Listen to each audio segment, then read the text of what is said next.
Welcome back. Today, we're building a 5-minute explainer on a big topic, discrimination red flags in school versus workplace settings. And honestly, this matters because a lot of people can feel that something is off, but they can't always name it. Exactly. The key idea is this. Not every rude moment is illegal discrimination, but there are clear warning signs. In both schools and workplaces, a major red flag is different treatment tied to a protected trait, like race, national origin, sex, disability, religion, or in many work settings, age and genetic information. Right. So let's make this visual. If this is a 3D video, we open with a split screen. On one side, a school hallway and classroom. On the other, an office, break room, and interview space. Same question over both worlds. Is this just unfair, or is it discrimination? Nice. Then we define the first red flag, patterns, not just one weird moment. In schools, that could look like students from one group getting harsher discipline for similar behavior, being shut out of advanced classes, or having complaints brushed aside. In workplaces, it might be one group being passed over for hiring, promotions, better shifts, or equal pay. And that pay point is huge, right? Yes. Federal employment guidance says unequal pay for the same work can be a discrimination issue. So in the video, show two employees doing basically the same job, but one gets lower pay or fewer benefits for reasons tied to sex or another protected category. That's an immediate red flag. Okay, now let's talk harassment, because I think people often underestimate that. Totally. In both settings, harassment becomes a serious red flag when it is based on a protected trait and is severe or repeated enough to interfere with someone's ability to learn or work. In schools, the education department says harassment can include slurs, humiliating comments, threats, hostile online behavior, or physical intimidation that limits a student's ability to participate in school. In workplaces, the Equal Employment Opportunity Commission describes a hostile work environment in a similar way. Conduct based on a protected trait that becomes abusive enough to affect the conditions of employment. So visually, maybe we show the same kind of conduct in two places. A student being mocked in a classroom and an employee hearing the same kind of comments in a meeting.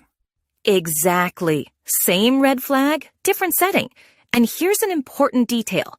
The person doing it does not have to be the boss or the teacher. In schools, it could be another student, a staff member, or even a third party. At work, it could be a supervisor, a coworker, or even a customer. That surprises people a lot. Yeah, people think discrimination only counts if it comes from the top. Right, and that's just not true. Another red flag is failure to act after someone reports a problem. Schools that know or reasonably should know about discriminatory harassment are expected to investigate and take prompt, effective steps to stop it and prevent it from happening again. Employers are also expected to prevent and correct harassment. So silence from the institution, that is its own warning sign. That gives us a strong middle section. Report made, then we watch what the system does next. Does the school investigate? Does the employer respond? Or do they stall, minimize, or punish the person who spoke up? And that leads to one of the biggest red flags of all, retaliation. In a school, maybe a student reports discrimination and suddenly gets excluded, ignored, or targeted. In a workplace, an employee complains, helps in an investigation, or asks for an accommodation, and then gets bad shifts, hostile treatment, write-ups, or is cut out of opportunities. Retaliation is specifically prohibited in employment law, and it is a major danger sign in education settings, too. Wow. So the message is sometimes the cover-up tells you as much as the original act. Exactly. Another strong compare and contrast point is accommodation. In schools, a red flag is when a student with a disability is denied support or access they should be getting, or when the school ignores disability-based bullying. In workplaces, a red flag is refusing a reasonable accommodation for a known disability for a known disability, or for sincerely held religious practice without properly engaging the issue. I like that. We can show this with simple 3D props, a classroom test, an accessible entrance, a workstation adjustment, a schedule request. Very clear, very visual. Yes, and keep the narration practical.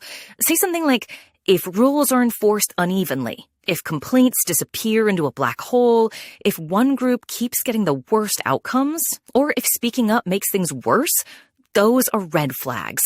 Not proof by themselves, maybe, but red flags people should take seriously. Let's also draw one clean distinction. In schools, the central question is often whether the conduct denies or limits a student's ability to participate in or benefit from education. In workplaces, the question is often whether the conduct affects hiring, pay, promotion, job conditions, or creates a hostile work environment. That's a great line. Same core principle, different context. School discrimination often shows up through access to learning, safety, discipline, and support. Workplace discrimination often shows up through money, opportunity, authority, job assignments, and protection from retaliation. So for the ending, maybe the camera pulls back from both worlds and we leave viewers with a checklist. Yes, 4 quick questions. 1, is the treatment tied to a protected trait? 2, is it repeated, severe, or part of a pattern? 3, did the institution fail to respond appropriately? And 4, did things get worse after someone spoke up? If viewers answer yes to any of those, that situation deserves attention. And maybe one final note. This video is about spotting warning signs, not replacing legal advice. Exactly. The goal is recognition. Because once people can name the red flags, they're in a much better position to document what happened, use reporting channels, and ask for help. Perfect. That's our 5-minute 3D explainer, school versus workplace, side by side, showing how discrimination can look different on the surface, but still follow the same harmful pattern underneath. Yep. Clear visuals, plain language, and real-world red flags. Honestly, that combination can help people say, wait, this isn't just uncomfortable, this may be discrimination. And that is the episode. Thanks for listening.